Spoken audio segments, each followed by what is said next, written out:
அதுக்கப்புறம் அவங்கள கன்வின்ஸ் பண்ணிட்டு இந்த ஆர்டரையும் கேன்சல் பண்ணி எடுத்துட்டு வந்தேங்க. இன்னைக்கு தாங்க ஓப்பனாக சொல்றேன், இன்னைக்கு தான் நான் எதையோ சாதிச்ச மாதிரி எனக்கு தோணுது.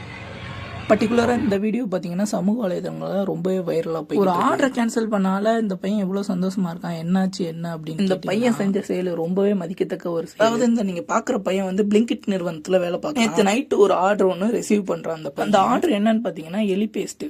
அதாவது 1 இல்லை 2 இல்லை 3 ஆர்டர் பண்ணிருக்கான் அந்த பொண்ணு. அந்த ஆர்டர் எடுக்க போகும்போதே அந்த பையன் சுதாரிச்சிருக்கான், என்னடா இந்த டைம்ல ஆர்டர் பண்றாங்க, எப்படியாவது தடுத்துடலாம் அப்படின்னு சொல்லும்போது ஆர்டர் கொண்டு வர வழியிலே மிஸ் ஆயிருச்சு அப்படின்னு சொல்லவும் அந்த பொண்ணு ஒரு மாதிரி ஆயிருச்சு. சூசைட்டுக்காண்டி தானே இதை போட்டீங்க அப்படின்னா, இல்ல ப்ரோ அப்படின்னு சொன்னாங்க. இல்ல போய் பேசாதீங்க, நீங்க சூசைட்டுக்கு தான் போட்டுருக்கீங்க.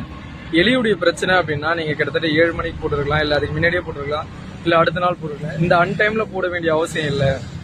சரியா சொன்ன அந்த பையன், நீங்க அப்படி ஆர்டர் போடுறாந்தா அன்டயத்துல போட வேண்டிய அவசியம் என்ன அப்படின்னு சொல்லிட்டு கேட்கும்போது அந்த பொண்ணு அழுது, நீங்க அந்த முடிவுக்கு தான் ஆர்டர் பண்ணீங்கன்னா தயவு செய்து ஆர்டர் கேன்சல் பண்ணுங்க அப்படின்னு சொல்லிட்டு அந்த பொண்ணை கன்வின்ஸ் பண்ணி அந்த ஆர்டர் கேன்சல் பண்ணியிருக்கான் அந்த பையன். இந்த பையனை பாராட்ட நம்ம எல்லாருமே கடமைப்பட்டிருக்கோம். ஒரு சுச்சுவேஷன்ல ஹெல்ப் பண்றவங்கள தான் நான் கடவுள் அப்படின்னு நான் இப்போ இல்லாட்டி எப்பவா இருந்தாலும் இந்த பொண்ணு நினைச்சு பார்க்கும், இவரால தான் நம்ம உயிரோட இருக்கும். வடமாநிலத்தை தாக்கி பைக்ல வேகமா ஓட்டி வீடியோ போடுற இந்த ஜென்ரேஷன் மத்தியில் தன்னோட கஷ்டத்துல வேலையை பார்த்து அதுல நல்லது பண்ணி வீடியோ போட்ட இந்த பையனையும் பாராட்டு. இதெல்லாம் பார்க்கும்போது தான் சில இடத்துல மனிதாபிமானங்கள்லாம் இருக்கு அப்படின்னு. இந்த பையனை பாராட்டி கமெண்ட் செக்ஷன்ல கமெண்ட் பண்ணுங்க. அப்படியே வீடியோவை லைக் பண்ணி எல்லாருக்கும் இந்த வீடியோவை ஷேர் பண்ணி